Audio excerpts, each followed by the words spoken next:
উত্তরবঙ্গের দিকে নজর রাখতেই হচ্ছে, কারণ ফের ধস বাংলা সিকিম লাইফ লাইনে। 10 নম্বর জাতীয় সড়কের সেবকের কাছে ধস, গাড়ির সামনে আচমকা গড়িয়ে পড়ে পাথর। কি পরিস্থিতি আরো ডিটেল জানাবে আপনাদের পার্থপ্রতিম রয়েছে আমার সঙ্গে। পার্থপ্রতিম, কি পরিস্থিতি?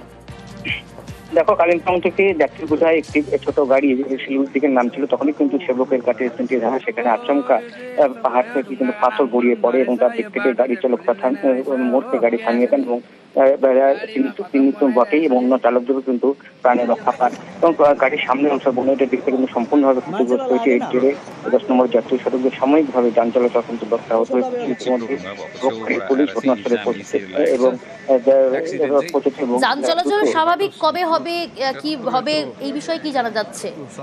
সাময়িক 10 নম্বর জাতীয় সড়ক দিয়ে কিন্তু যান চলাচল ব্যাহত হয়েছিল, যেহেতু এই ধসের জেরে কিন্তু ধীরে ধীরে তা স্বাভাবিক হচ্ছে। ইতিমধ্যে যে এলাকায় ধসটি হয়েছে সেখান থেকে যান চলাচল করছে, বাকি অন্য অংশে কিন্তু গাড়ি চলাচল স্বাভাবিক রয়েছে। বেশ, আসি পরের খবরে। চুঁচুড়ার দিকে একটু নজর রাখা যাক। সেখানে গাড়ি চালানো শিখতে গিয়ে বিপত্তি কিভাবে, একটু ছবিটা আপনাদের দেখাই।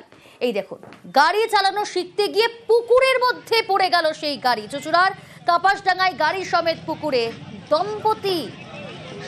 স্ত্রীকে গাড়ি চালানো শেখাচ্ছিলেন স্বামী, নিয়ন্ত্রণ হারিয়ে এই পুকুরে পড়ে যায় গাড়ি। অল্পের জন্য রক্ষা, অল্পের জন্য বাঁচলেন ওই দম্পতি। পরে ক্রেন ডেকে তোলা হয় গাড়ি। চালাচ্ছিলাম সাইকেল, হঠাৎ দেখছি সাইকেল চলে এসছে, ওটা বাঁচাতে গিয়ে কন্ট্রোল হারিয়ে ফেললাম আর গাড়ি চলে গেছে। দুটো চাকা জলের মধ্যে ছিল, পেছন চাকাটা আমি দেখলাম হ্যাঙ্গিং করছে, সেটা মাটিতে ছিল। তারপর সেখান থেকে দরজাটা খুলতে পেরেছি, খুলে এসে বেরিয়ে পড়েছি। গাড়িটা আসছিল, একজন ভদ্রমহিলা চালাচ্ছিল, হাজবেন্ড পাশে ছিল। ওই 4:30 নাগাদ গাড়ি একদম আসতে ছিল, তখন গাড়িটা ওই রকম আসতের মধ্যেই জলে পড়ে গেল। তারপরে আমরা উদ্ধার করেছিলাম ওনাদের দুজনকে, হাজবেন্ড একদম আসতে ছিল, নতুন সিট ছিল তো, আচ্ছা সেই হিসাবে সামনের পোর্শনটা ডুবে গেছিল, পোর্শন উপরে ছিল। কয়েকদিনের জন্য গাড়ি ভাড়া নিয়ে সেই গাড়ি কম দামে বিক্রি, কখনো আবার ভাড়া নেওয়া গাড়ি অন্য কাউকে ভাড়া। শিলিগুড়িতে গাড়ি হাতানো নানা ছক, পুলিশের জালে মূল পান্ডা সহ 4 জন।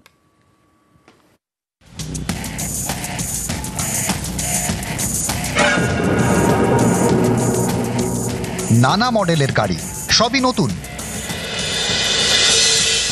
এই সব গাড়ি হাতাতেই ছক। প্রথমে দিন 7 জন্য গাড়ি ভাড়া নেওয়া হয়। প্রথম কয়েকদিনের টাকা মেটানো হয় অনলাইনে, যাতে কারো সন্দেহ না হয়। তারপরই গাড়ির মালিকের সঙ্গে যোগাযোগ বন্ধ। ভাড়া নেওয়া সেই গাড়ি বিক্রি করে দেওয়া হয় অনেক কম দামে। শিলিগুড়ির প্রধাননগর থানায় সম্প্রতি এরকম অভিযোগ দায়ের হয়। তার ভিত্তিতেই পুলিশের জালে মূল চক্রী সোমনাথ মুখোপাধ্যায়। তাকে জেরা করে আরো 3 জনকে পাকড়াও করেছেন তদন্তকারীরা। উদ্ধার হয়েছে 14টি গাড়ি। ইন্টারোগেশন করে দেখা যায় যে প্রচুর গাড়ি এরকমও করেছে, যে 3 জন বেশি গাড়ি রিকভারি করেছে এবং যাদেরকে আমাদের মনে হচ্ছে এর সঙ্গে ইনভলভ, এরকম 3টি লোককে আমরা ওখান থেকে সিজ করি ডাঙ্গারাকাটা। আর সোমনাথ যে আছে, এই সোমনাথ ইয়েলো গেঞ্জি পরে, এই সোমনাথ হলো মাস্টার মাইন্ড অফ দিস। ফলে এটা একটা বিরাট বড় বিস্তৃত নেটওয়ার্ক, জাল একটা। সোমনাথ মুখোপাধ্যায় বাড়ি কলকাতায়, বাড়ি ভাড়া নিয়ে থাকেন শিলিগুড়ির সমরনগরে। তদন্তকারীরা জানতে পেরেছেন 2 বছর ধরে এই গাড়ি হাতানোর কারবার চালাচ্ছেন সোমনাথ। অনলাইন অ্যাপের মাধ্যমে 2 থেকে 7 দিনের জন্য গাড়ি ভাড়া নিতেন। প্রথম কয়েকদিন ভাড়ার টাকা অনলাইনে মিটিয়েও দিতেন। এরপর গাড়ির মালিকের সঙ্গে যোগাযোগ বন্ধ করে দিতেন সোমনাথ। তারপর ভাড়া নেওয়া গাড়ি কম দামে বিক্রি। 15 লাখের গাড়ি 3 লাখে, 10 লাখের গাড়ি 2 লাখে। অনেক সময় আবার ভাড়া নেওয়া গাড়ি অন্য কাউকে ভাড়াও দিতেন সোমনাথ। সম্প্রতি প্রধাননগর থানায় অভিযোগ দায়ের করেন এক ব্যক্তি। তদন্তে নেমে 4 জনকে গ্রেপ্তার করেছে পুলিশ। তদন্তকারীরা জানতে পেরেছেন উত্তর পূর্ব ভারতে একাধিক গাড়ি বিক্রি করেছেন সোমনাথ। কিছু গাড়ি বিক্রি করেছেন নেপালে। শিলিগুড়ি থেকে পার্থপ্রতিম সরকার, নিউজ 18 বাংলা।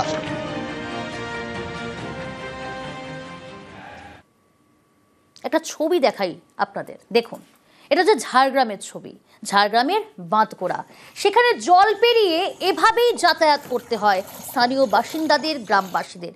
কিন্তু কেন? সেতু ছিল, সেই সেতু ভেঙে যায়। সেই ছবিও দেখাচ্ছি এই মুহূর্তে আপনাদের।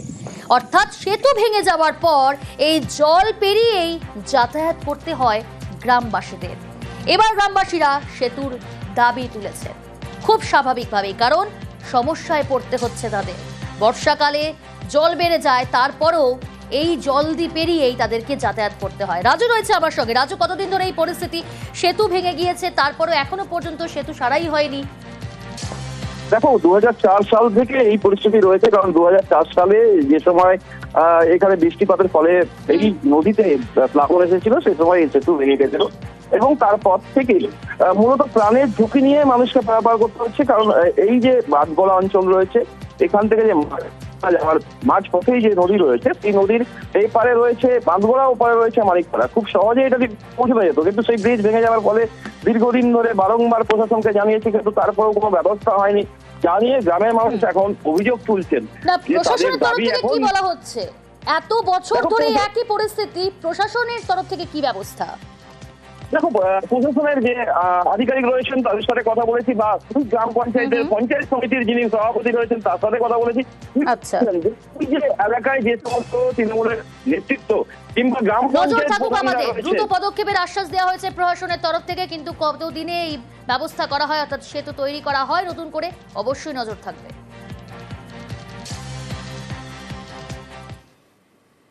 কোচবিহারের তুফানগঞ্জের আকর্ষণ রসিকবিল মিনি জু। অনেকদিন ধরেই এই পর্যটন কেন্দ্র বেহাল হয়ে পড়েছে। এই মিনি জু সংস্কার করতে চলেছে জেলা পরিষদ।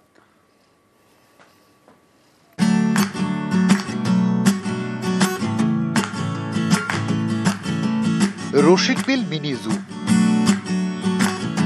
চিতাবাঘ, শাবক, হরিণ, নানা রকমের পাখি।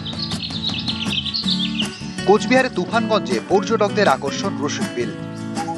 চিড়িয়াখানার সঙ্গে রয়েছে পিকনিক স্পট, বছর 30 পুরনো। এই রসিকবিল মিনি জু এবার ঢেলে সাজাতে চলেছে কোচবিহার জেলা পরিষদ। প্রায় 57 লক্ষ টাকা বরাদ্দে বসানো হবে খাবার জলের রিজার্ভার, তৈরি হবে পার্ক, শৌচাগার, সংস্কার করা হবে মিউজিয়াম, মেরামত হবে মিনি জুয়ের ঢোকার রাস্তাও। ইতিমধ্যে কাজ শুরু করে দিয়েছে জেলা পরিষদ। এখানে অনেক লোকের সমাগম হয় এবং এখানে দীর্ঘদিন থেকে একটু বেহাল অবস্থায় আছে, সেটা জেলা পরিষদের উদ্যোগে এখানে একটা পরিকল্পনা সুন্দরভাবে তৈরি হচ্ছে। মিনি জুয়ে রয়েছে রসিকবিল। এই বিলের মাছ খেতে শীতকালে পরিযায়ী পাখি আসে, তখন পর্যটকদের ভিড় আরো বাড়ে। রসিকবিল মিনি জুয়ে পাখিদের থাকার জায়গাও তৈরি করবে জেলা পরিষদ। ড্রিঙ্কিং ওয়াটার সোর্স আমরা এখানে একটা করেছি, যার এস্টিমেট হচ্ছে 19 লক্ষ টাকা। টয়লেট ব্লকের একটা পরিকল্পনা নিয়েছি। আদিবাসী উন্নয়ন দপ্তর থেকে একটা রাস্তা নির্মাণ করা হচ্ছে। একটা জলের প্রকল্প এখানে রানিং কাজ চলছে। রসিকবিল শিশু উদ্যানের জন্য 5 লক্ষ টাকা একটা বরাদ্দে চিলড্রেন পার্ক করার একটা প্রকল্প আমাদের নেওয়া হয়েছে। কোচবিহার থেকে শুভঙ্কর সাহা, নিউজ 18 বাংলা।